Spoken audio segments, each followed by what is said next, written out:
Oke, kita mulai ya. Assalamualaikum warahmatullahi wabarakatuh. Selamat pagi waktu Moskow dan selamat siang waktu Indonesia bagian Barat. Dan salam sejahtera untuk kita semua. Kepada seluruh peserta, kepada seluruh hadirin yang ikut bergabung kepada kita di siang hari ini, kami mengucapkan selamat datang di acara yang sangat istimewa, di acara ngobrol jurusan kita pada siang ini. Baik, ngobrol jurusan kita kali ini akan membahas mengenai seputaran jurusan Nuclear Engineering.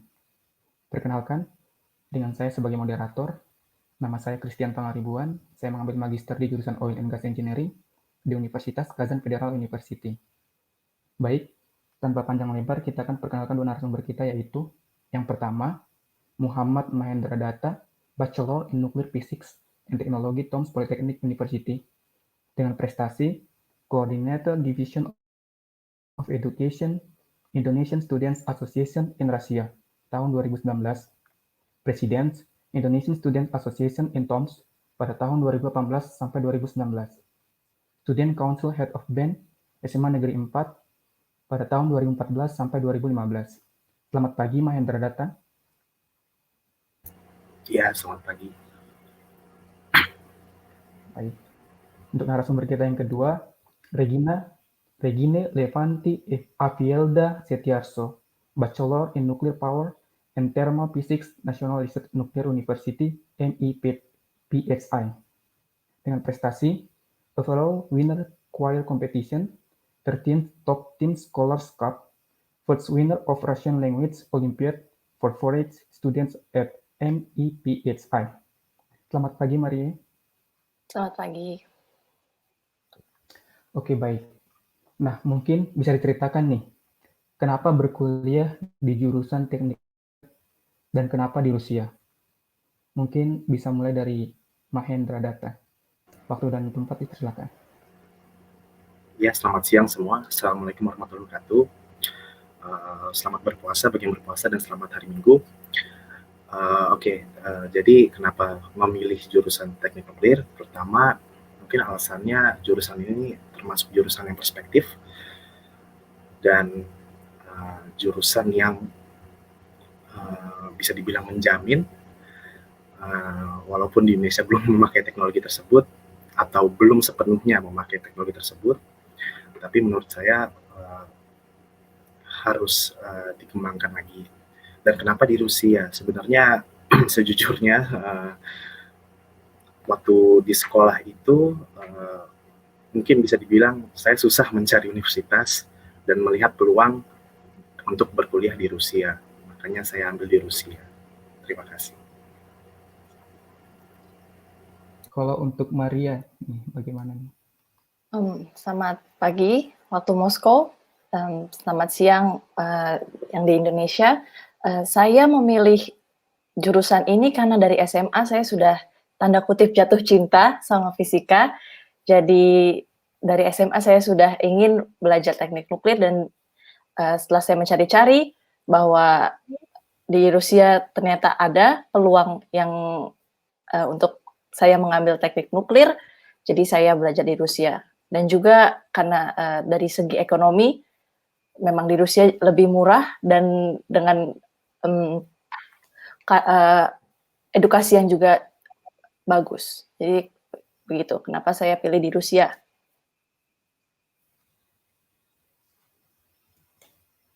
Dan kenapa memilih jurusan teknik nuklir? Kenapa nggak ambil jurusan kedokteran atau jurusan apa? Gitu? Dari SMA kan saya sudah jatuh cinta sama fisika dan fisika nuklir. Jadi udah dari SMA udah pengen banget gitu. Oke. Kalau untuk jenis beasiswanya nih, jenis beasiswa apakah yang diambil di Rusia? Serta bagaimanakah proses dan pengalamannya? Mungkin dari Maria bisa dijelaskan. Beasiswa saya yang dapat adalah beasiswa dari pemerintah Rusia.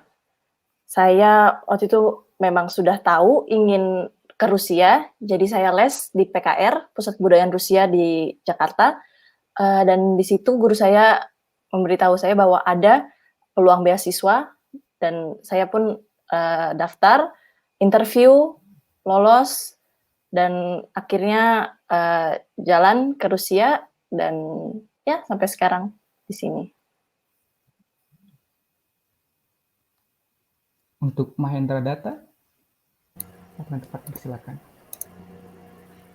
Ya, jadi jenis beasiswa yang saya ambil itu sama juga kayak Maria, yaitu dari pemerintah Rusia. Pendaftarannya pun di PKR juga, Pusat Kebudayaan Rusia, melalui Pusat Kebudayaan Rusia. Mungkin prosesnya itu rada-rada panjang ya, kayak kita ngirim dokumen, habis itu ada interview, setelah itu ada melalui 2 penyaringan lewat dokumen sama interview, seperti itu. Ya seperti itu sih kurang lebih.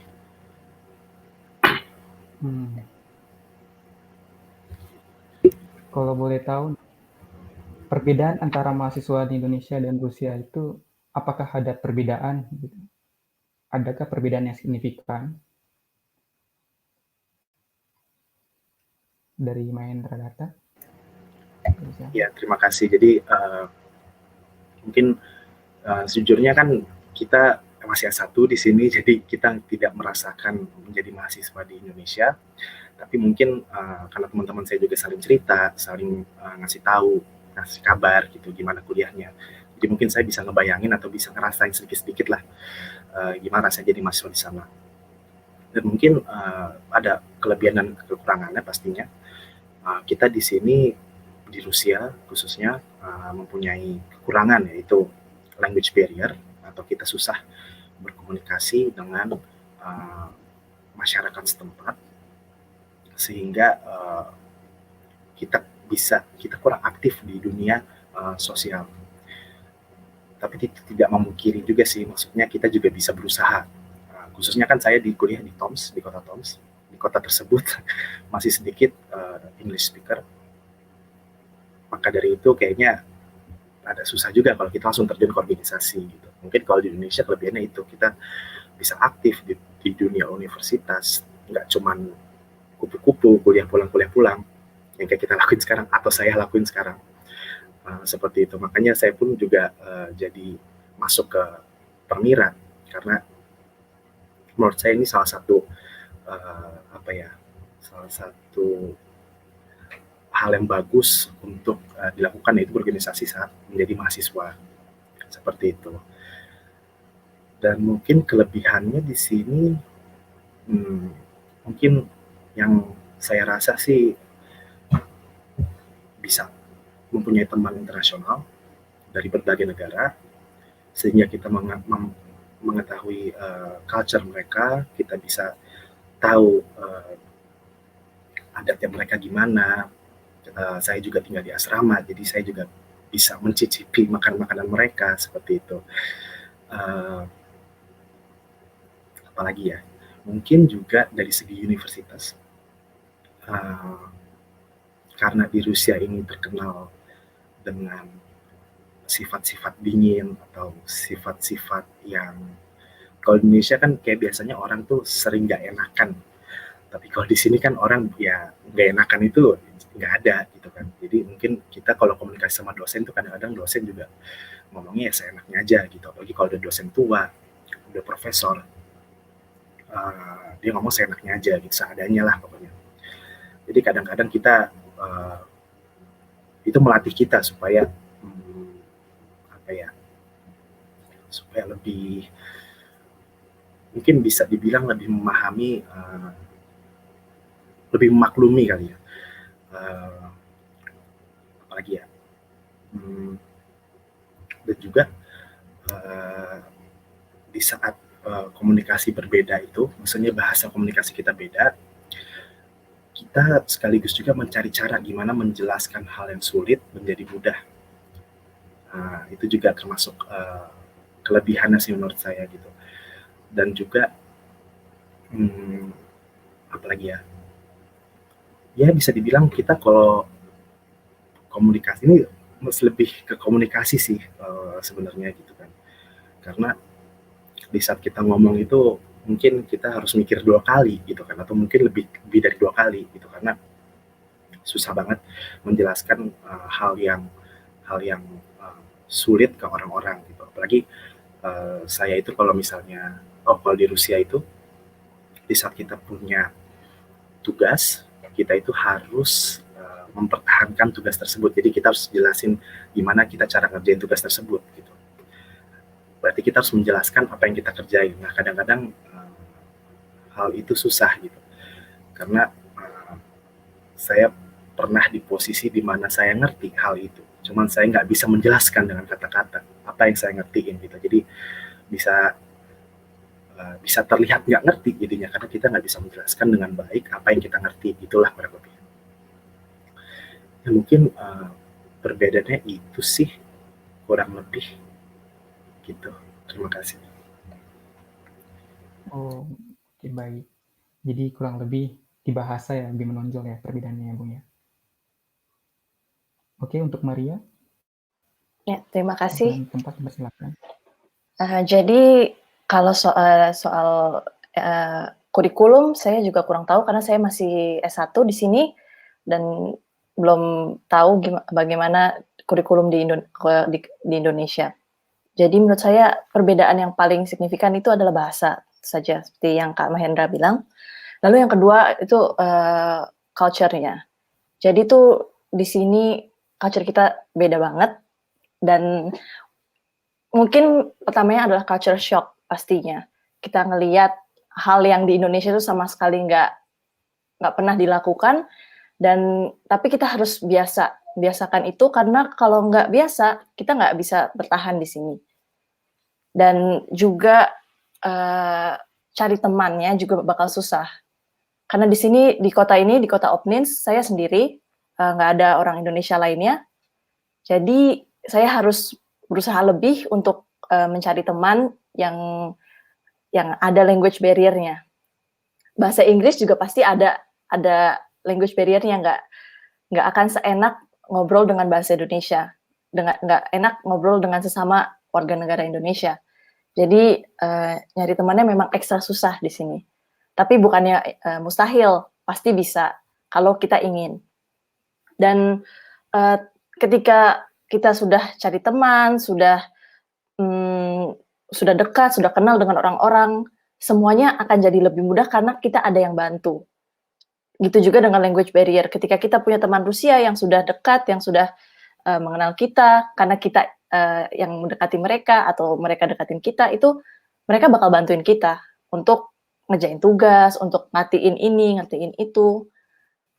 Nah, itu dia. Terus kalau misalnya, nah itu tadi yang Kak Mendra bilang, kita harus mempertahankan apa yang kita tulis. Karena di ujian juga begitu.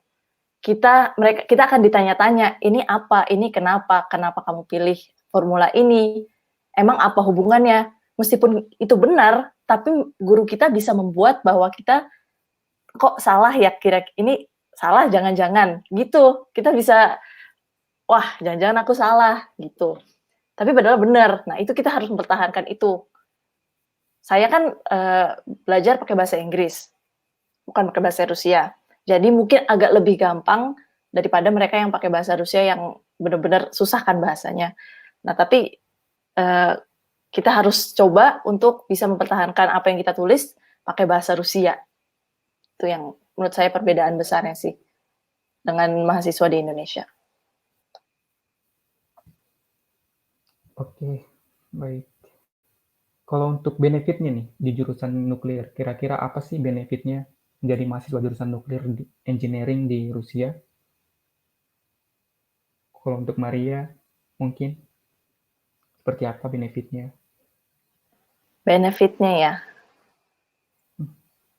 mungkin sebagai mahasiswa nuklir di Rusia itu untuk mahasiswa nuklir Indonesia di Rusia itu masih sedikit di sini. Jadi ketika kita ya masih sedikit, jadi minoritas itu lebih banyak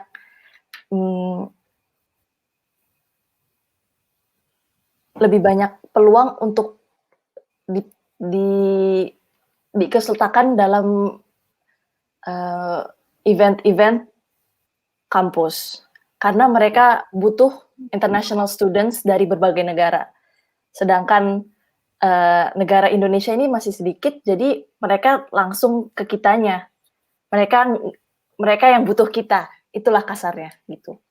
Itu sih benefit menurut saya so far yang sudah saya rasakan. Karena mereka nyari kita, mereka butuh kita, bukan kita yang harus ke mereka nyari-nyari. Ini ada event apa, kita boleh ikut nggak? Nggak, mereka yang nanya, kamu mau ikut nggak? Tentu saja saya selalu bilang mau. Gitu sih benefitnya. Oke, baik. Kalau untuk mental data, kira-kira seperti apa benefitnya untuk menjadi mahasiswa jurusan nuclear engineering? Ya, saya setuju juga sama Maria, kurang lebih seperti itu. Mungkin juga saya pengen tambahin benefitnya itu mungkin apa ya? Mungkin lebih ke perspektif ke depannya sih kalau menurut saya benefitnya itu bakal datang nanti. Karena untuk sekarang ini yang saya rasakan ya seperti Maria bilang sama kayak gitu. Cuman ada mungkin yang akan di waktu yang akan datang mungkin banyak benefit lagi sih, insya Allah lah ke depannya gitu. Karena kita kan juga pertama mahasiswa Indonesia jurusan teknik nuklir itu pertama sedikit, yang kedua juga peluang-peluangnya banyak, nggak cuma di reaktor. Kita nggak harus kerja di reaktor atau di lab, banyak sekali penjurusannya gitu. Dan teknologi tersebut kan juga bisa digunakan nggak cuma di energi seperti itu.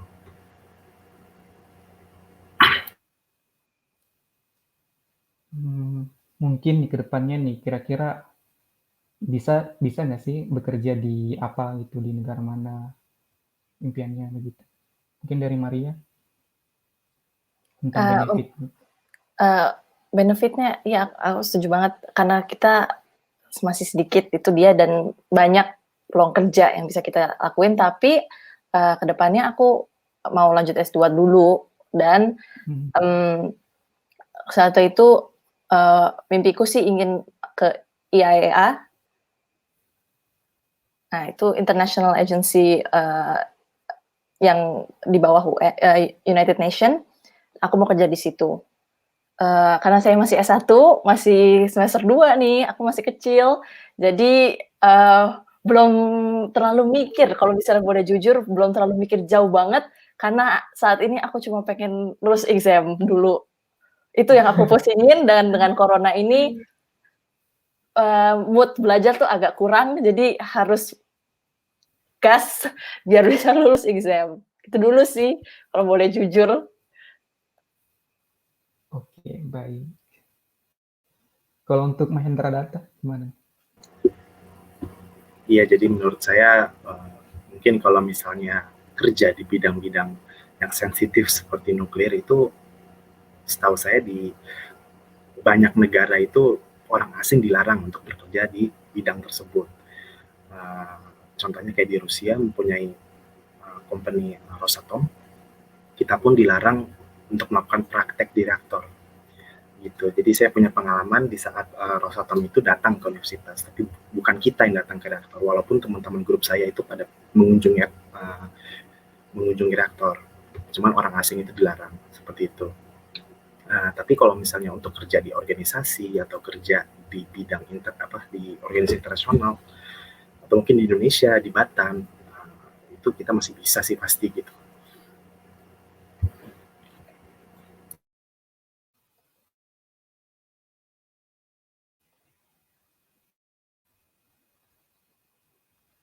Oke, baik. Terus untuk sistem pembelajaran kuliahnya di Rusia itu seperti apa? Berapa SKS misalnya tiap semester? Ujiannya ada beberapa ujian misalnya, dan sumber-sumber materinya itu dari mana? Mungkin boleh dijelaskan dari Mahendra Data. Oke, sistem pembelajarannya ya. Mungkin sistem pembelajaran di sini biasanya per semester itu, saya semester 4 sekarang, jadi per semester itu biasanya ada 3 atau 4 exam, yaitu mata-mata kuliah yang inti seperti matematika, fisika, ada kimia di semester 1, ada bahasa Inggris, ya, seperti itu. Sisanya gimana kalau nggak exam? Sisanya itu, gimana jelasin ya? Namanya itu zachot. Jadi zachot itu adalah di saat lulus tapi tidak pakai nilai. Jadi kelulusan itu dinilai dari lulus atau tidaknya, bukan dari nilainya. Kalau untuk SKS, kalau nggak salah, ingat dari semester 1 itu sekitar ada 23 SKS sampai 27. Mungkin banyak yang bingung kenapa bisa banyak, karena pertama emang dari universitasnya padat, mata kuliahnya banyak. Terus juga saya juga belajar dua bahasa, yaitu bahasa Inggris dan bahasa Rusia. Itu mata kuliah wajib sampai lulus nanti. Kita juga ada olahraga 2 minggu 3 kali. Jadi ngomong-ngomong di Rusia ini juga olahraga itu penting banget gitu, sampai kita S1 pun harus wajib olahraga. Jadi emang dilatih supaya badan kita fit terus. Gitu. Terus mungkin ujian di sini menarik, seperti yang tadi saya bilang bahwa ujian itu kita nggak cuma ngerjain soal habis itu selesai, tapi kita juga harus mempertahankan. Nah, mempertahankan ini banyak banget lah cerita-ceritanya. Ada dari cerita buruk, cerita bagus gitu. Nah, mungkin salah satu yang saya rasakan itu ya tadi saya bilang, di saat kita ngerti, cuman kita nggak bisa ngejelasinnya. Saya mau cerita dulu sedikit tentang gambar teknik. Waktu itu saya punya gambar teknik. Sampai-sampai saya ambil coret-coretan, saya gambar ulang itu gambar di kertas coret-coretan tersebut. Karena saya benar-benar nggak bisa ngejelasin kenapa bayangannya seperti itu, jadinya saya gambar ulang. Dan untung dosennya pun memahami gitu bahwa iya ini orang ngerti gitu, karena nggak semua dosen atau profesor bisa melihat itu gitu, bisa melihat bahwa kita ngerti tapi kita nggak bisa ngejelasin gitu. Menurut mereka kalau kalian nggak bisa ngejelasin berarti ya nggak ngerti gitu kan. Gitu, ujian-ujian itu emang rada beda sih di sini gitu. Gitu sih, sumber-sumber materi itu kita dapat dari perpustakaan yang direkomendasiin oleh masing-masing dosen atau profesor. Jadi masing-masing dosen profesor sebelum kita mulai mata kuliah pasti ada pembukaannya kan, kelas pertama itu. Nah, di situlah kita direkomendasiin buku. Tapi aku juga lihat atau cari e-book dari internet yang berbahasa Inggris, berbahasa Indonesia.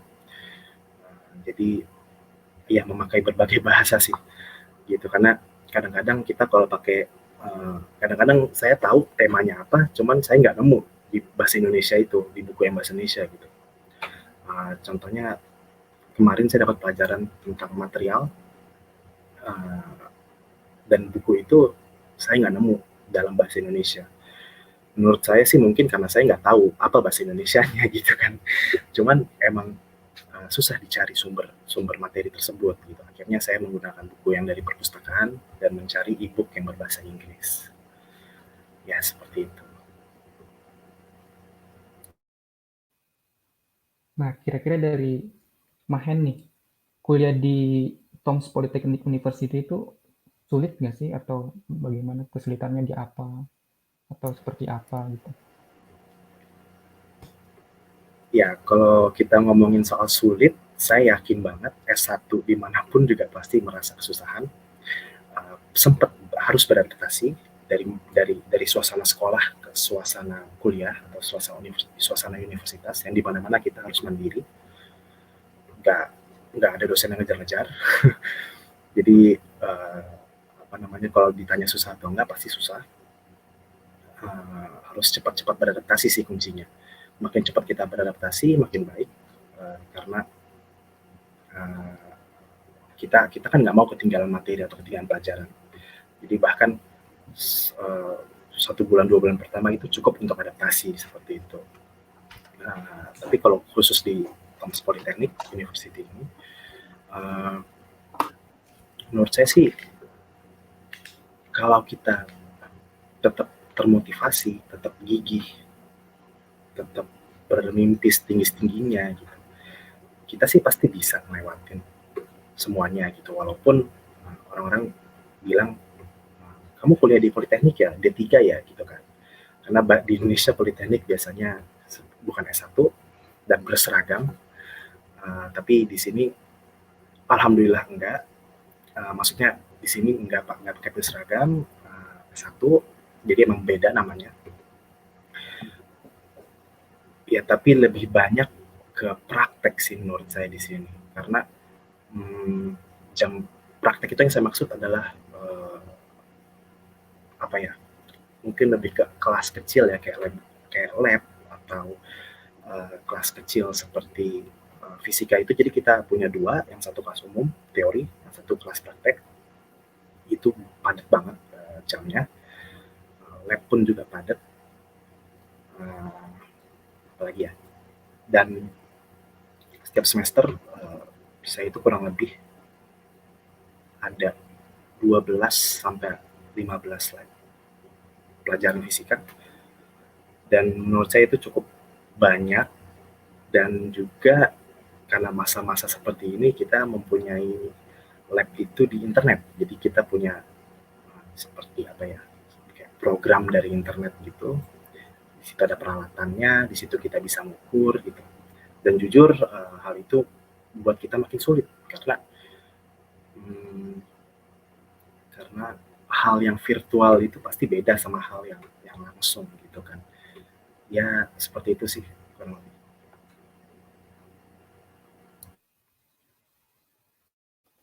Kalau untuk Maria sendiri itu kira-kira bagaimana? Perkuliahannya berapa SKS? Ujiannya bagaimana? Sumber-sumber materinya? Jadi di MEVI, kampus saya tuh semuanya di Rusia, itu kan harus POTFAK dulu, yaitu belajar bahasa Rusia 1 tahun, itu wajib. Saya dulu POTFAK di Moskow. MEVI itu punya beberapa cabang di Rusia.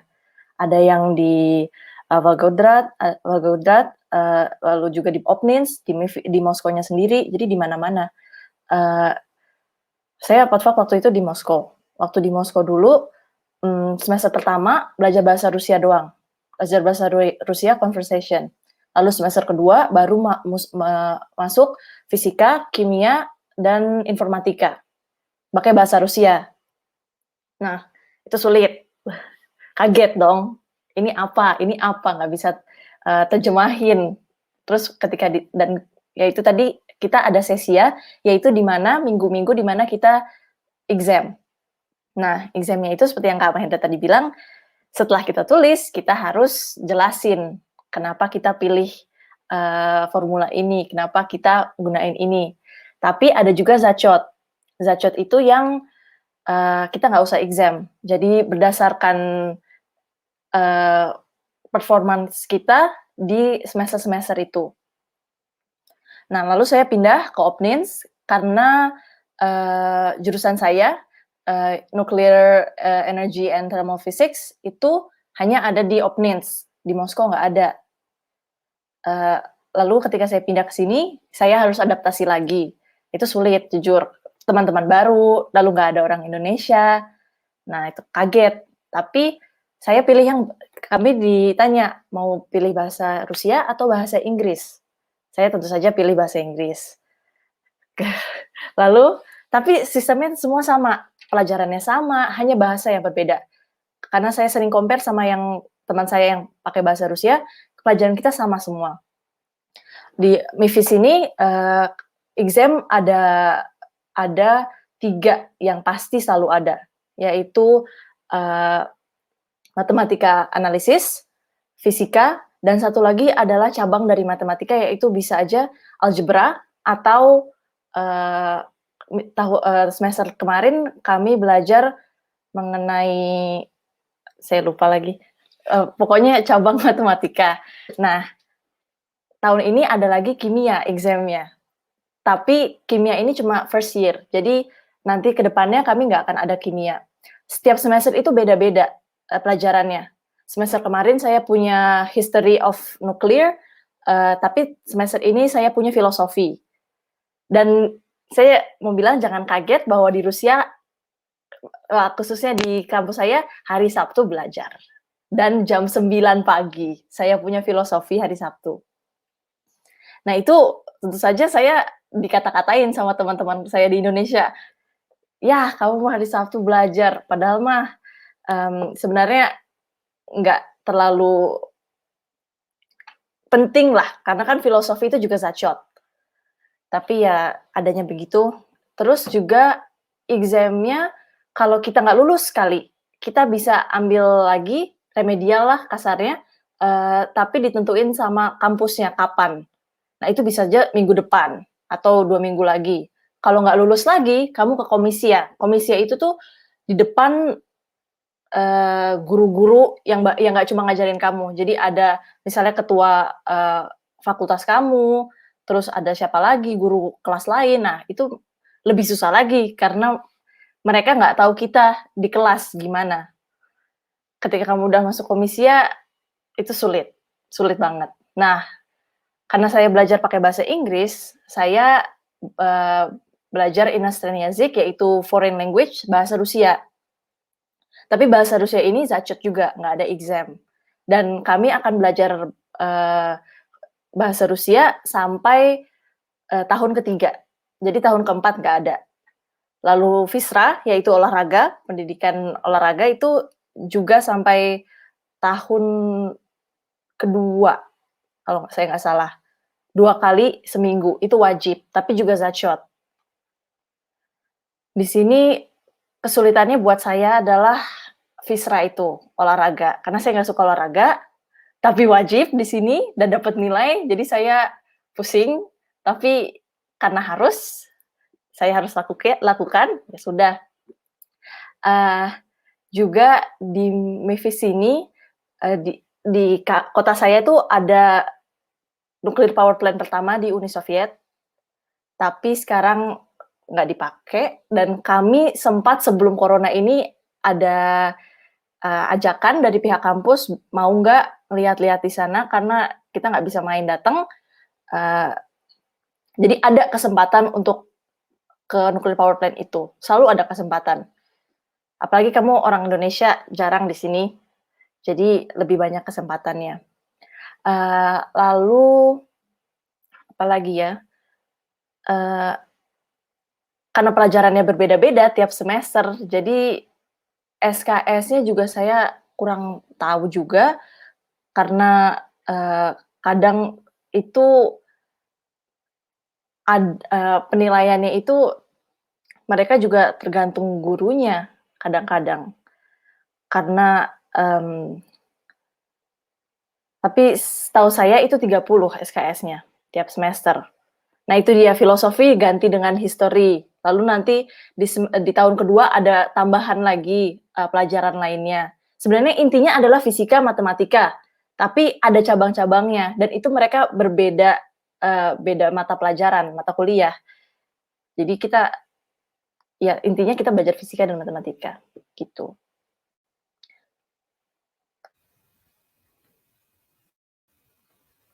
Nah, kalau untuk di Politeknik Tongsk Polytechnic University bisa milih lagi nggak sih? Seperti Maria tadi bisa pilih bahasa Rusia atau bahasa Inggris.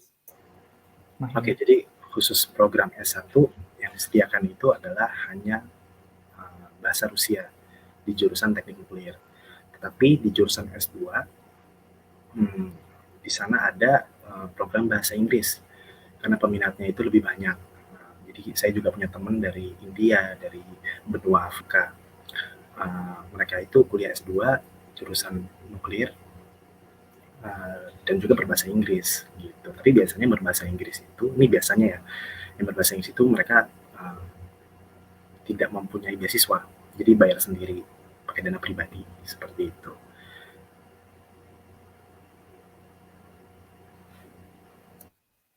Boleh tambahin? Boleh.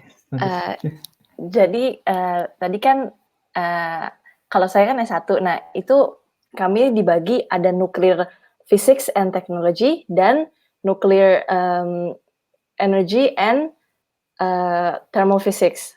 Nah, dalam jurusan saya ini, yaitu energy and thermal physics, itu nantinya kami nggak bisa pilih sub-study gitu. Jadi kami cuma punya satu sub-study, dan kami akan belajar itu terus.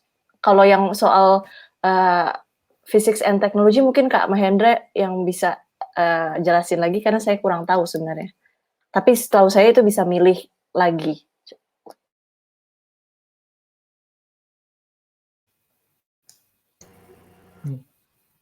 Oke, mungkin bisa Ya, untuk ditambahin. Mahen itu gimana tuh? Iya, jadi Boleh. di Nuclear Physics and Technologies ini kita mempunyai beberapa penjurusan mungkin ya bahasanya. Yaitu ada di reaktor yang pertama, kedua di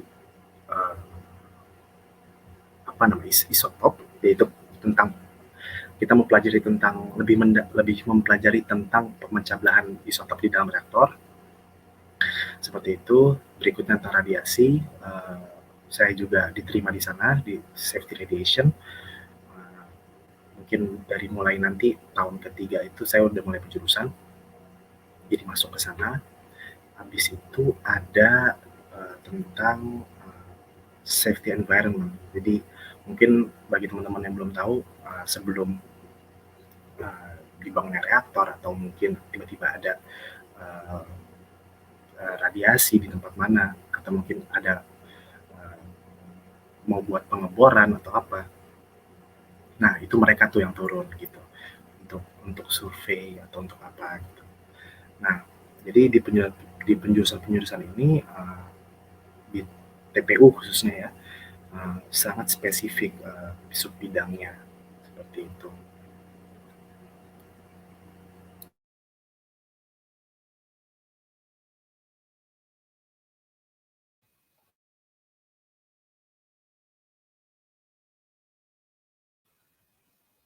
Oke, baik. Sangat keren ya jurusannya. Untuk di Rusia sendiri nih, ada berapa universitas yang punya jurusan semacam nuclear engineering ini? Dan yang mana yang bagus? Dan kenapa sih? Berikan alasannya kenapa kira-kira itu bagus dan kasih saran kepada warga Indonesia. Mungkin ada warga negara Indonesia atau pelajar Indonesia yang ingin lanjut ke Rusia nih.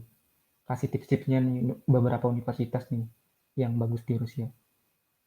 Mungkin dari Mahen, silakan.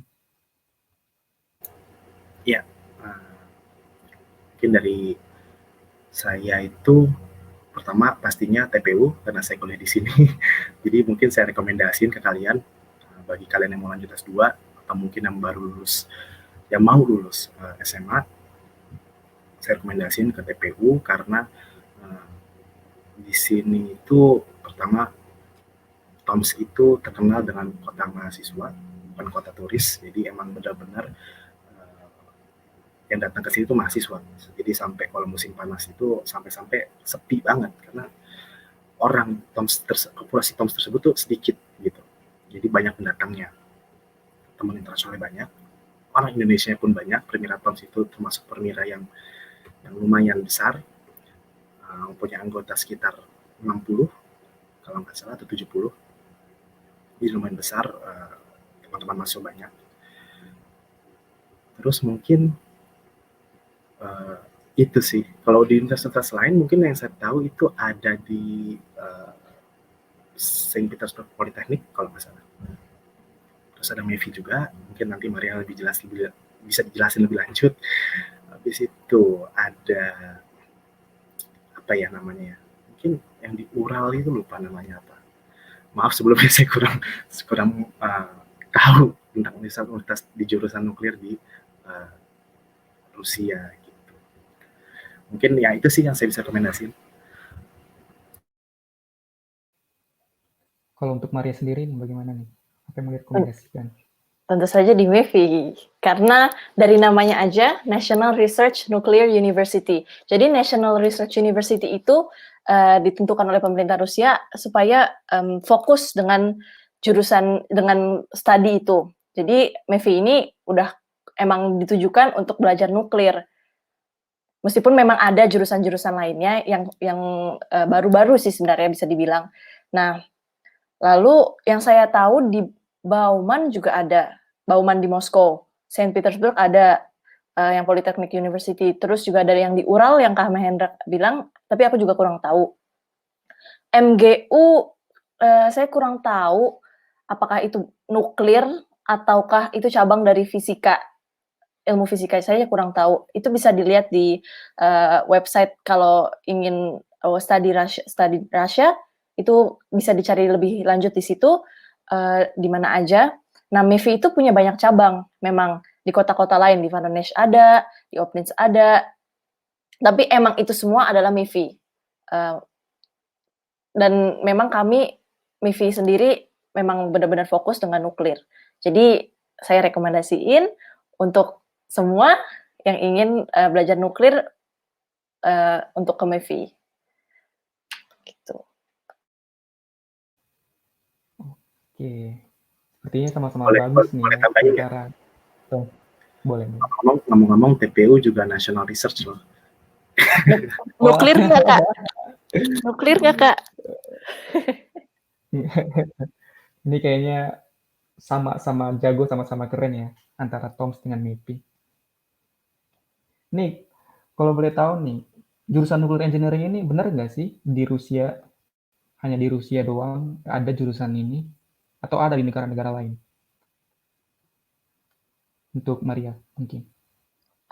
Tentu aja nggak cuma di Rusia ya, karena kan meskipun Rusia salah satu dari negara maju yang dalam bidang ini, tapi nggak satu-satunya.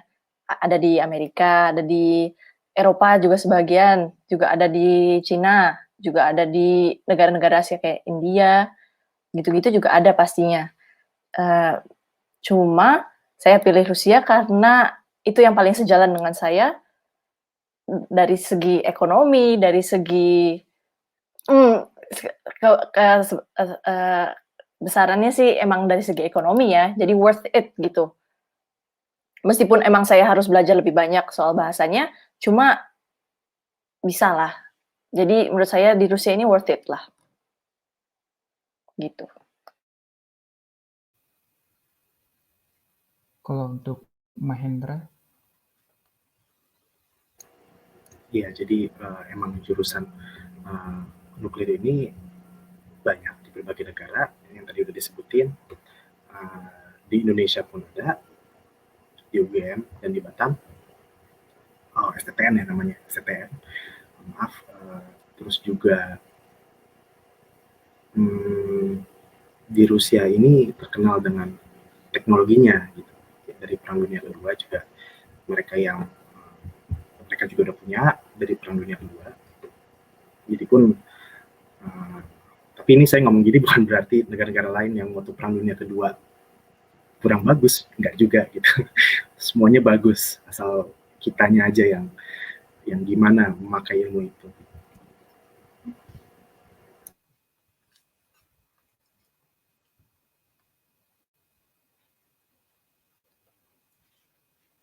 Oke, kalau boleh tahu nih, motivasi terbesarnya nih milih jurusan nuclear engineering, motivasi terbesarnya mungkin ada mau misalnya mau bikin PLN, pembangkit listrik tenaga nuklir atau apa begitu. Motivasi terbesarnya dari Mahendra yang pertama. Ya. Oke, motivasi terbesar saya itu pastinya membangun Indonesia di bidang nuklir, nggak cuma di bidang energi, tapi juga di bidang lain-lainnya seperti medical dan lain-lain. Karena di Indonesia pun masih banyak pemikiran seperti ya nuklir itu hanya bisa digunakan di bom, sedangkan itu mungkin hanya sebagian kecilnya, dan juga mungkin banyak orang ngomong kenapa tidak memakai energi terbarukan seperti air, angin, panas bumi dan lain-lain, karena menurut saya energi terbarukan tersebut tidak bisa sepenuhnya menggantikan energi fosil yang tradisional. Jadi ya salah satunya sekarang ini menurut saya PLTN itu sumber energi yang sangat perspektif dan sangat efisien. Seperti itu sih. Itu cita-cita saya, mimpi-mimpi saya untuk membangun atau ikut serta lah dalam membangun PLTN di bidang energi di Indonesia. Seperti itu. Amin, semoga tercapai ya Mahendra Data. Semoga tercapai di Indonesia. Kita tunggu ya. Dan untuk Maria sendiri bagaimana? Dengan jurusan yang saya pilih, energi, saya mau membuat teknologi dan energi Indonesia itu di bidang nuklir, itu bisa masuk ke dalam dunia internasional. Jadi bisa disetarakan dengan negara-negara yang udah maju. Saya ingin memajukan, dan saya pengen, cita-cita saya itu supaya Indonesia bisa mulai menggunakan energi ini. Emang banyak masih stereotype bom, lalu entar radiasi gimana, bla bla bla. Setiap kali saya bilang, "Saya jurusan teknik nuklir." "Oh, buat bom ya?" Bahkan sampai keluarga saya juga begitu.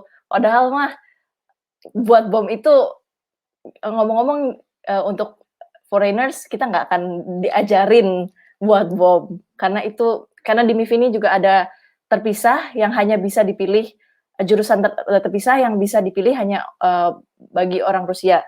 Mungkin itu udah keamanan negara dan sebagainya, saya kurang tahu juga. Jadi di sini kami, jurusan saya itu hanya fokus dengan power plant, karena kan energinya sendiri. Jadi itu sih cita-cita saya, supaya Indonesia bisa disetarakan dengan negara-negara maju dalam bidang nuklir.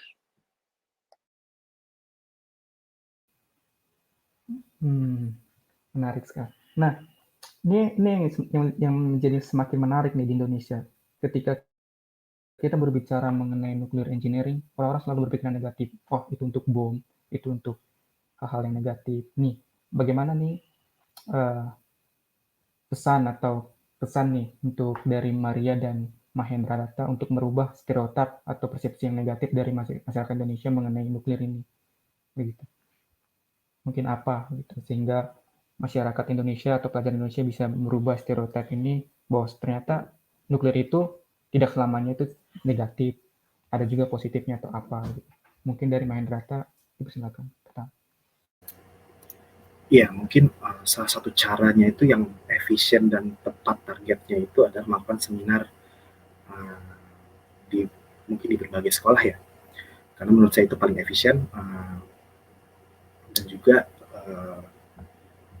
sebenarnya yang ditakutin itu sebenarnya lebih ke radiasi ya. Karena menurut kalau saya dari penglihatan saya kalau ada kerusakan di di power plant atau ada kebocoran itu pasti semua udah punya planningnya, udah ada SOP-nya harus kayak gimana. Karena kan pembangunan power plant tersebut juga nggak hanya 1 tahun jadi gitu kan, pasti surveinya pun lama sekitar 5 tahun sampai 7 tahun sepengetahuan saya, dari rancangan survei dan lain-lain.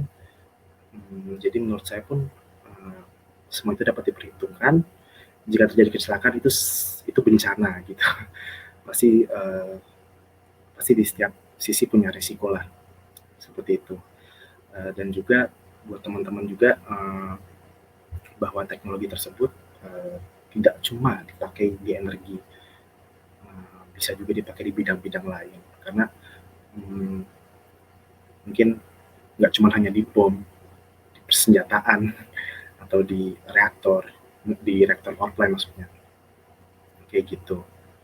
Begitu sih kurang lebih. Baik. Untuk Maria sendiri, mungkin ada yang mau sampaikan? Saya setuju dengan seminar di setiap sekolah SMA lah ya, untuk supaya yang sudah pikirannya lebih maju, yang sudah matang, supaya bisa terbuka dan bisa membuat mereka jadi ingin membangun energi nuklir di Indonesia ini. Dan iya, nuklir itu bisa dipakai di medicine juga, kan isotop-isotop untuk mengobati kanker dan sebagainya.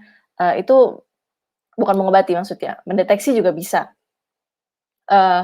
Lalu kalau soal perspektif, memang sulit ya untuk mengubah perspektif, apalagi yang maaf kuno, kayak misalnya orang tua gitu, memang kan memang sulit untuk mengubah.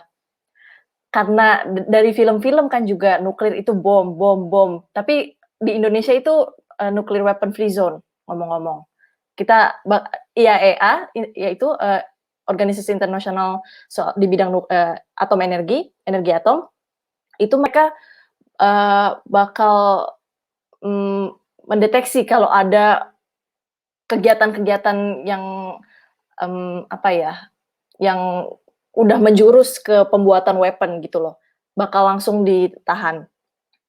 Tapi untuk yang kayak di Rusia kan mereka ada weaponnya. Tapi untuk di Indonesia aja ya, karena kan mungkin perspektif kita orang-orang Indonesia masih begitu, masih bom dan sebagainya. Kita nggak akan ada bom di Indonesia so far.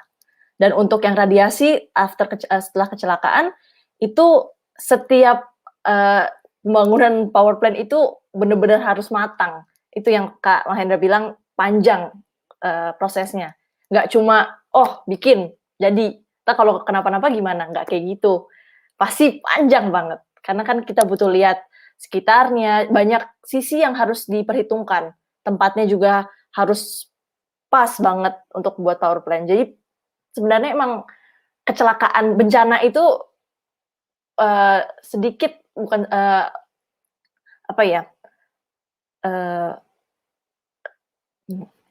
pasti sudah direncanakan. Bukan bencananya, setelahnya gimana, pasti sudah ada SOP-nya. Bukan bencananya yang udah dipikirin gitu. Jadi sebenarnya awalnya diciptakan untuk hal-hal yang positif gitu, tapi ada orang-orang yang mensalahgunakan menjadi negatif. Ya, Maria. Ya, itu salah satu sejarahnya, benar-benar. Nih, untuk kedepannya nih, mungkin boleh di-share atau dibagi apa sih yang mau dilakukan untuk kedepannya nih setelah lulus. Mungkin prospeknya mau kemana, prospek kerjanya mau kemana. Mungkin boleh diceritakan dari Maria. Waktu yang tepat, silakan. Terima kasih. Saya mau mengambil pelajaran-pelajaran dari berbagai negara, ilmu-ilmu yang bisa saya dapetin supaya saya bisa implementasikan ke Indonesia. Kalau soal nuclear energy memang kan kami Indonesia kurang maju ya. Jadi saya mau belajar dari negara-negara lainnya agar bisa bagaimana sih caranya membangun nuclear power plant yang bekerja, yang beneficial untuk negara kita. Bukan cuma dari ilmu saintifiknya ya, bagaimana ekonominya, bagaimana dengan bagaimana cara untuk supaya bisa di-accept dengan orang-orang sekitar. Itu sih, saya mau mengambil ilmu-ilmu dari negara maju supaya kita bisa implementasikan di Indonesia dan Indonesia juga berkembang menjadi negara seperti negara-negara maju tersebut. Seperti itu.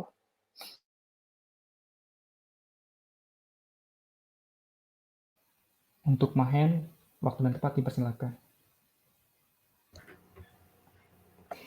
Jadi kedepannya mau ngapain ya tadi pertanyaannya? Nah, oke. Jadi mungkin kalau misalnya saya itu berencana untuk mungkin magang dulu. Saya ada rencana magang di Batam, di Indonesia. Untuk mencari ilmu juga di sana pastinya. Setelah itu mungkin mau lanjut master degree, cuman mungkin belum tahu di mana ya. Masih dipikirin, masih melihat perspektifnya dulu seperti apa nantinya. Cuman rencana yang paling ke depan sih ya saya pengen coba magang dulu lah di Indonesia gitu. Lihat situasinya gimana, perspektif ke depannya gimana, kayak gitu. Pengen lulus dulu ya, Kak? Betul, belajar. Nih, kalau untuk nuklir sendiri nih, penting nggak sih diterapkan di Indonesia? Nih, kalau seandainya ada pemerintah yang mendengar, penting apa pesan yang mau disampaikan? Penting nggak sih di Indonesia nuklir diterapkan untuk saat ini? Atau untuk masa depan yang akan datang? Dari Mahen, waktu yang tepat dipersilakan. Oke, jadi menurut saya penting karena yang mesti kita gunakan itu sumber energinya itu dari tradisional yaitu fosil, dan itu bisa dibilang kotor, energi kotor, dan yang bisa menggantikan itu, sumber energi itu adalah salah satunya nuklir. Kenapa harus nuklir? Karena saya waktu itu pernah buat presentasi untuk apa namanya, untuk lomba di mahasiswa internasional di TPU di kampus saya, yaitu saya menjelaskan perbedaannya energi fosil dan energi nuklir. Dan saya mendapatkan data bahwa perbedaannya itu sampai outputnya perbedaannya itu sampai 273 kali dari 1 kilogram batu bara dan 1 kilogram uranium. Dan di Indonesia pun mempunyai uranium dan thorium yang sangat banyak yang bisa dipergunakan di energi tersebut. Jadi menurut saya Indonesia itu dalam sisi sumber dayanya itu udah pas banget nih untuk membangun energi power plant di nuklir, di bidang nuklir. Tapi mungkin itu udah lebih, kalau kita ngomongin energi itu udah lebih ke apa namanya, lebih ke politik ya, karena sangat sensitif lah di bagian situ gitulah pokoknya. Tapi menurut saya itu sangat penting sih, karena energi terbarukan pun tidak bisa menggantikan fosil sepenuhnya gitu dimanapun itu gitu menurut saya. Mungkin teman-teman juga bisa lihat informasinya di internet bahwa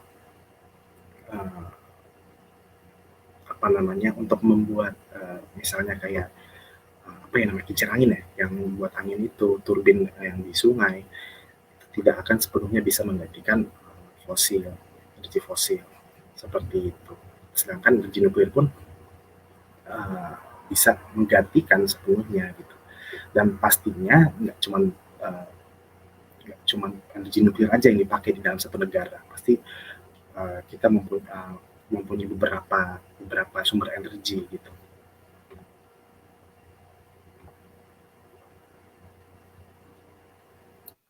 Oke, baik, terima kasih. Kalau untuk Maria sendiri, waktu dan tempat dipersilakan. Ya, patut untuk diperhitungkan lah ke depannya. Patut diperhitungkan bahwa nuklir itu bisa memberikan energi yang besar. Mungkin dalam waktu yang 5 tahun apa 2 tahun, saya pikir sih nggak mungkin ya. Tapi ke depannya pasti mungkin dan patut diperhitungkan oleh pemerintah. Dan sekali lagi memang masalah energi, politik, dan kalau misalnya batu bara atau fosil, pebisnis pastinya nggak akan diam saja dong. Nah, jadi ya itu saya nggak tahu deh, saya nggak akan ke situ, tapi itu masalah yang untuk loncat ke energi nuklir itu emang susah, bakalan susah, tapi harus diperhitungkan oleh pemerintah, begitu. Oke, baik. Ini kalau seandainya nih energi nuklir ini diterapkan di Indonesia nih, kira-kira Indonesia sekarang sudah mampu belum? Atau di tahap mana kemampuan Indonesia jika energi nuklir ini diterapkan? Jika belum mampu, apa sih sarannya mau disampaikan? Dari Maria, waktu dan tempat dipersilakan. Sekarang ini menurut saya belum mampu dalam banyak bidang ya. Yang tadi saya bilang dalam politik, ekonomi, lalu dalam sosialnya, dalam perspektif masyarakat itu sangat penting. Karena suatu negara nggak cuma pemerintah, masyarakatnya itu persentase opini mereka itu sangat penting lah. Dan kedepannya dimulai dari masyarakatnya dulu menurut saya. Bimbingan bahwa perspektif yang dulu yang nuklir itu berbahaya harus pelan-pelan diubah. Dan juga pelajar-pelajar juga harus diarahkan bahwa nuklir itu nggak buruk, nuklir itu bukan jahat. Nah, itu yang menurut saya sulit untuk langsung selesai, itu sulit. Dan juga masih kurang ilmuwan-ilmuwan, pelajar-pelajar yang tertarik untuk ke nuklir, jadi mungkin itu juga harus diubah, somehow. Dan ketika masyarakat sudah oke, itu juga harus pelan-pelan pemerintah terjun ke bidang lainnya seperti ekonomi dan politik. Jadi menurut saya itu yang paling penting, pertama sosialnya, gitu.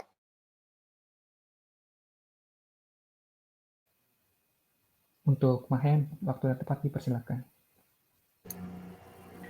Ya, mungkin menurut saya kalau misalnya saat ini Indonesia memakai energi nuklir siap atau tidak, menurut saya di bidang sosial benar kata Maria, saya setuju banget harus ditekankan di sektor sosialnya supaya masyarakat lebih paham, lebih ngerti bagaimana cara kerjanya, bukan cara kerjanya maksudnya keamanannya, perspektif ke depannya gimana gitu. Cuman kalau misalnya untuk ilmuwannya sendiri atau saintisnya, menurut saya udah cukup di Indonesia, karena yaitu kita punya SNTN, kita ada Batan. Jadi menurut saya mungkin mereka juga pasti udah dilatih kedisiplinannya, karena kalau kerja di reaktor itu memang benar-benar harus disiplin, dilatih kedisiplinannya gitu. Mungkin kalau misalnya saya bayangin ya, kalau misalnya sekarang Indonesia menggunakan energi nuklir, khususnya di power plant, yang saya lihat itu adalah harga listrik pasti bisa turun. Walaupun mungkin saya nggak tahu ya hitung-hitungannya berapa, cuman saya yakin pasti akan turun setelah power plant itu bekerja beberapa tahun, mungkin listrik harganya akan turun. Di saat listrik harga turun, semua akan berubah. Kayak di Rusia ini, kayak kompor-kompor kebanyakan nggak pakai gas tapi pakai listrik, kayak gitu contohnya. Jadi karena listriknya murah gitu, dibanding beli gas mending pakai listrik aja gitu kan. Dan benar-benar bisa merubah ekonomi, terus pandangan politik juga bisa berubah kayak gitu.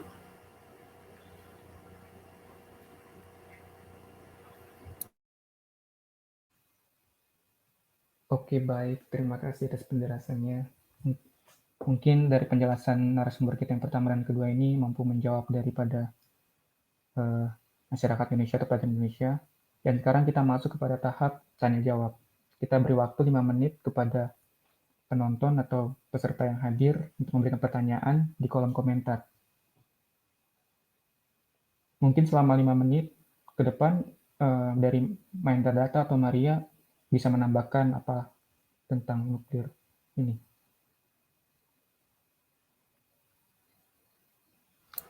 Mungkin saya pengen memberikan motivasi mungkin ke teman-teman yang baru lulus atau yang akan lulus sekolah. Untuk ini nggak ada hubungannya sih sama jurusan nuklir, cuman ini berhubungan dengan jurusan universitas. Karena banyak teman-teman pasti yang masih bingung milih jurusan ini bagus atau enggak, perspektifnya gimana kayak gitu. Jadi saya mungkin pengen memberikan tips, memberikan saran untuk memberitahukan bahwa semua jurusan itu bagus, perspektifnya pasti ada porsinya masing-masing. Jadi nggak usah banyak anak-anak SMA soalnya yang kayak senang bahasa tapi minder milih sastra gitu. Karena saya dulu juga sempat kuliah sekolah bahasa, jadi saya juga pernah masuk di bidang sastra lah ya, bisa dibilang dan itu perspektifnya sangat bagus gitu. Jadi untuk teman-teman juga jangan putus asa, misalnya kayak lihat PTN susah masuknya. Di luar sana masih banyak universitas-universitas yang membutuhkan mahasiswa gitu. Kita harus pintar-pintar nyari peluang, cari info sebanyak-banyaknya. Jangan sampai kejebak jurusan, karena banyak orang yang udah milih jurusan karena jurusan ini keren nih gitu kan. Dia masuk tiba-tiba nggak senang, terus tiba-tiba keluar di tahun kedua, tahun keempat, atau bahkan udah mau lulus gitu kan. Jangan sampai kayak gitu. Jadi emang harus dipikir matang-matang. Kayak gitu sih untuk tambahan teman-teman teman-teman yang masih sekolah, tetap harus semangat. Oke, baik, terima kasih. Ini kita masih ada waktu 3 menit lagi. Mungkin dari Maria mau tambahkan sesuatu tentang nuklir ini, energi nuklir, nuklir engineering, tempat ini. Ya, kalau soal nuklir itu memang jurusan yang nggak banyak peminatnya ya. Ya kurang lah, bukan nggak banyak juga. Kalau di Rusia sendiri ya, peminatnya memang sedikit. Kalau misalnya soal itu tadi peluang nggak akan datang ke kita sendiri, tapi kita yang harus ngejar peluang itu. Jadi kita harus, kalau misalnya memang sudah fokus sama nuklir, jangan kalau misalnya terus nggak keterima di STN atau di UGM, jangan pikir bahwa oh udah selesai, gue nggak bisa masuk ke nuklir sama sekali. Nggak gitu. Di dunia ini, dunia itu nggak cuma segitu doang, luas banget dan peluang ada di mana-mana. Kalau mau nyari, nggak mungkin peluang itu datang ke kita. Jadi jangan nyerah, meskipun nggak keterima atau apalah banyak alasannya, jangan. Harus cari peluang itu. Kalau memang benar-benar mau. Itu aja sih. Oke, boleh ditahan dulu. Mohon maaf, Maria. Ini ada pertanyaan dari Leo. Oh, dari... Sebentar.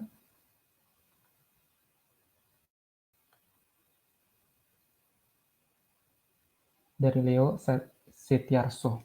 Saat pengajuan beasiswa hingga diterima atau lulus beasiswa, sulit nggak, Kak? Sharing saat seleksinya dong. Oke. Mungkin dari Mahen bisa men-sharing waktu dan tempat, dipersilakan.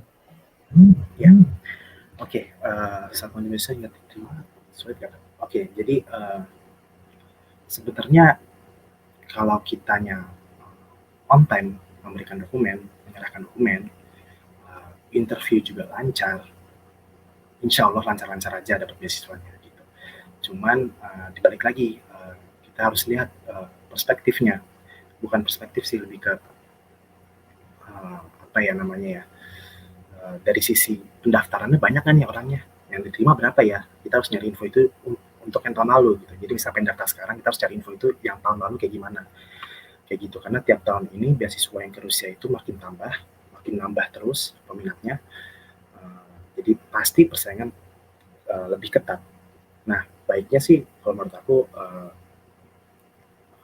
harus dicoba sebisa mungkin gitu. Maksudnya jangan terlalu minder waktu di saat lihat pesertanya banyak, peluangnya sedikit nih untuk masuk gitu.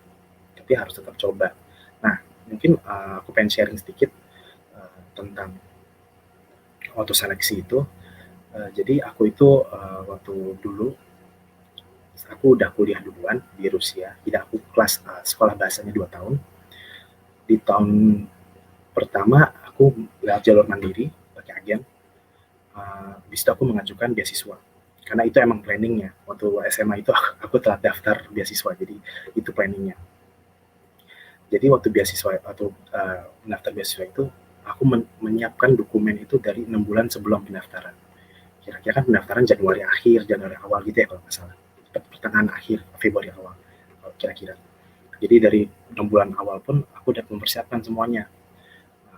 Dokumen-dokumennya. Mungkin kalau misalnya masih ada bingung dokumen apa, bisa dicari infonya lewat Instagram Permila atau lewat Pusat Kebudayaan Rusia, bisa langsung datang juga. Bisa mencari info beasiswa lewat satu. Karena ada berbagai dokumen lah yang harus disiapkan. Setelah lewat seleksi dokumen, diadakan interview. Nah, di interview itu kita ditanyakan persiapannya, terus juga kenapa pengen kuliah di Rusia, kayak gitu-gitu. Lebih ke persiapan sih waktu interview itu, atau aku interview itu lebih ke persiapan untuk kuliah di Rusia kayak gimana, kayak gitu. Dan harus dicoba sih.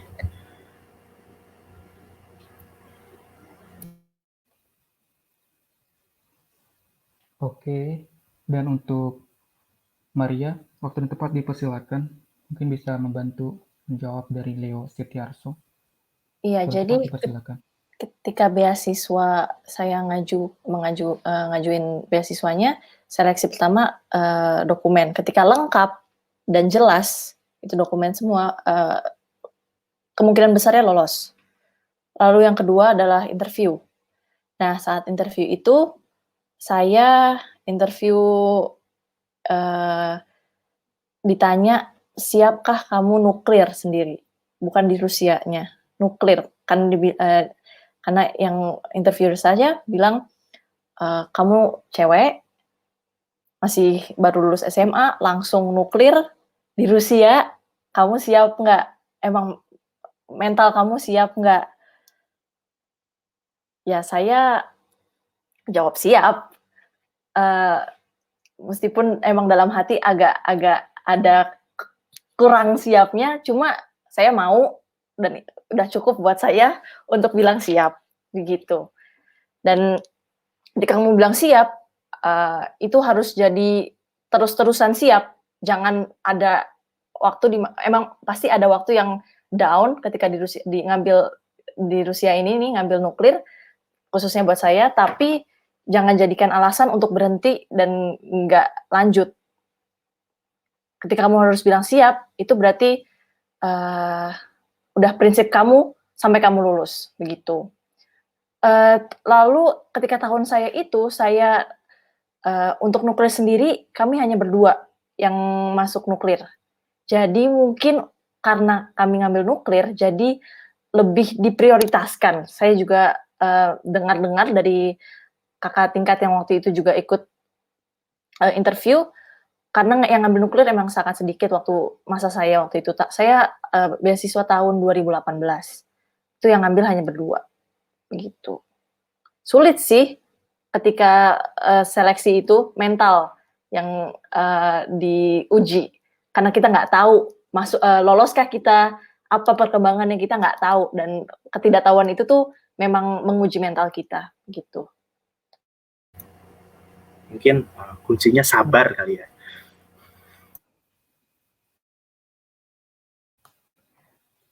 Nah, kalau untuk wawancara sendiri nih, mungkin boleh dikasih tahu pakai bahasa Inggris atau pakai bahasa apa, tips-tips dalam saat wawancara, apa sih yang harus kita persiapkan. Mungkin itu saat yang paling menentukan juga wawancara kan. Waktu dan tempat dipersilakan. Untuk Mahen. Oke, jadi di tempat interview itu ada translatornya, jadi kita bisa pakai bahasa Indonesia.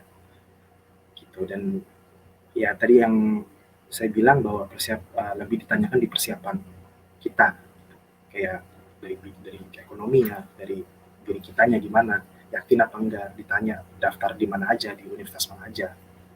Kalau diterima di Universitas Indonesia, apakah tetap diambil yang di Rusia? Seperti kayak gitu-gitu pertanyaannya.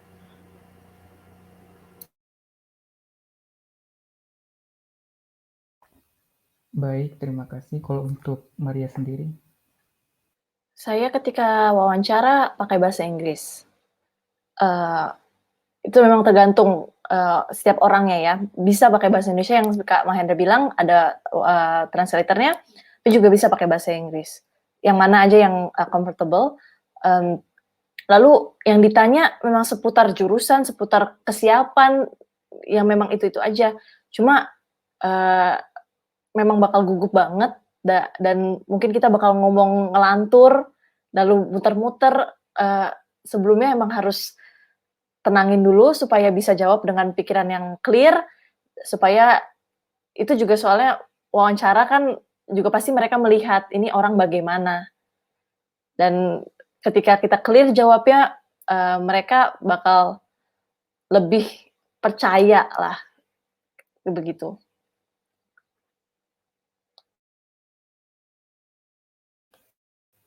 Oke, baik, terima kasih.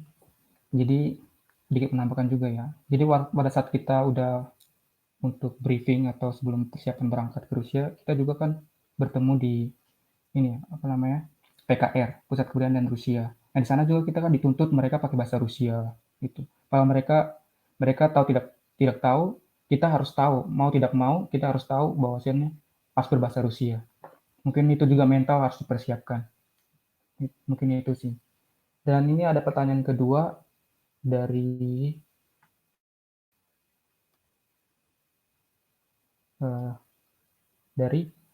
Dani Pratama. Apakah nuklir aman jika diterapkan full di Indonesia, mengingat Indonesia negara yang rawan gempa? Ya, walaupun meskipun tadi udah dijelaskan, tapi boleh dijelaskan kembali waktu sempat untuk Mahen. Ya, makasih. Jadi kalau pertanyaannya aman atau tidak, tadi udah dijelasin bahwa suatu power plant sebelum dibangun itu pasti melakukan survei yang sangat panjang. Pasti juga diperhitungkan tempatnya, seperti di Jepang juga banyak gunung Merapi yang masih aktif, gunung vulkanik yang masih aktif, dan juga Indonesia juga banyak. Mungkin kita bisa melihat ke arah sana bahwa titik geografis kita sama nih, mirip-mirip, dan kita bisa lihat bahwa mereka menempatkan di tempat yang tidak terlalu rawan seperti itu. Cuman kalau misalnya dibilang diterapkan full di Indonesia, yang tadi saya sampaikan juga bahwa suatu energi itu tidak mungkin diterapkan full di satu negara. Jadi misalnya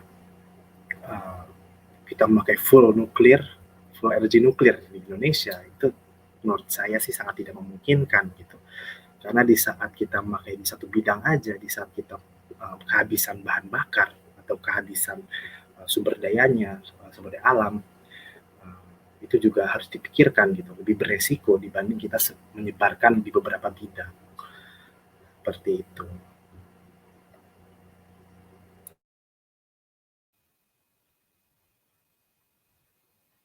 Oke, baik, terima kasih. Mungkin dari jawaban Mahen bisa membantu Dani Pratama. Dan untuk menambahkan dari Maria, mungkin bisa menambahkan. Kurang lebih saya setuju kok. Itu memang di Jepang banyak tsunami, banyak bencana, tapi mereka tetap menggunakan itu. Di Indonesia masih banyak tempat yang nggak rawan, yang kurang rawan. Misalnya di Kalimantan, dan di tempat-tempat lainnya yang harus disurvei panjang, dengan proses yang panjang, supaya bisa benar-benar yakin bahwa itu tempat yang cocok. Bukannya tempat yang cocok untuk membangun nuclear power plant, begitu.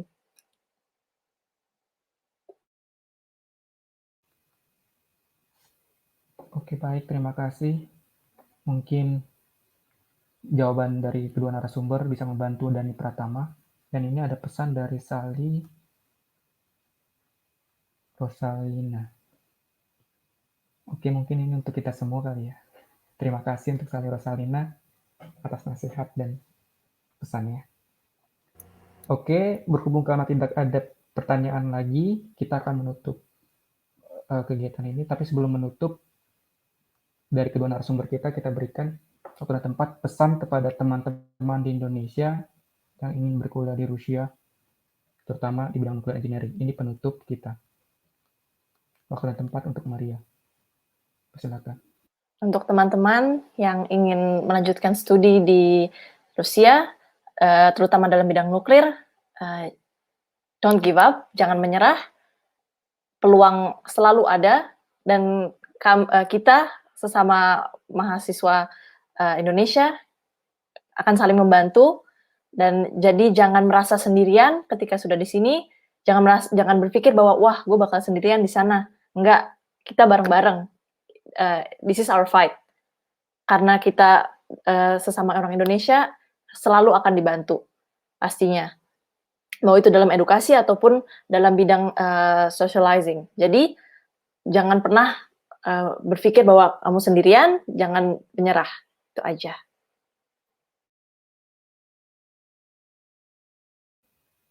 Waktu dan tempat untuk Mahen, dipersilakan. Iya, makasih. Jadi untuk teman-teman yang ingin atau berencana kuliah di Rusia atau di negara lain,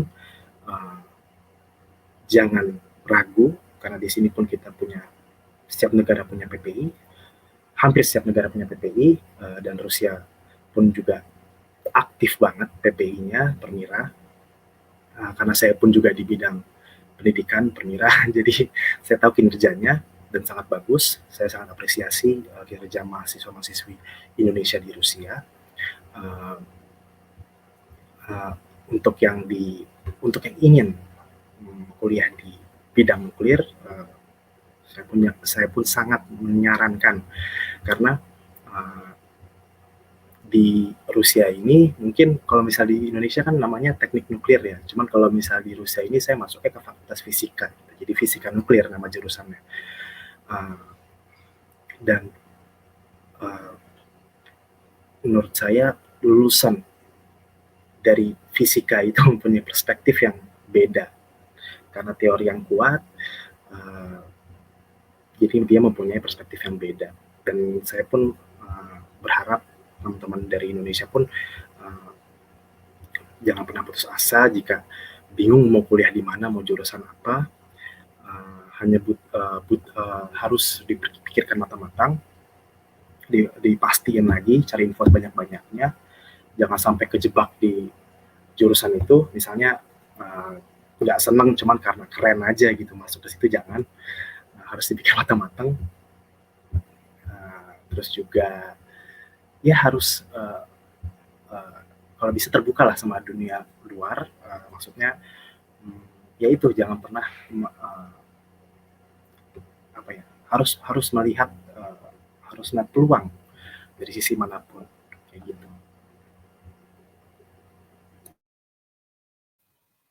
Oke, baik, terima kasih dari dua narasumber kita, Mahendra, Data, dan Maria. Mungkin Ya, sedikit menambahkan juga. Saya dengan Mahendra satu permira. Memang permira ini bisa dikatakan cukup bagus ya, karena sangat membantu mahasiswa yang ada di Rusia juga. Oke, dapat disimpulkan untuk kita semua, jangan ragu, jangan menyerah, dan tetap berjuang. Semoga kita semua bisa menggapai cita-cita. Demikian ngobrol jurusan kita pada hari ini. Terima kasih untuk dua narasumber dan terima kasih untuk para peserta yang sudah hadir. Baik, kita akan tutup. Terima kasih. Sampai jumpa ke depan. Sampai jumpa. Pakai. Pakai. До свидания.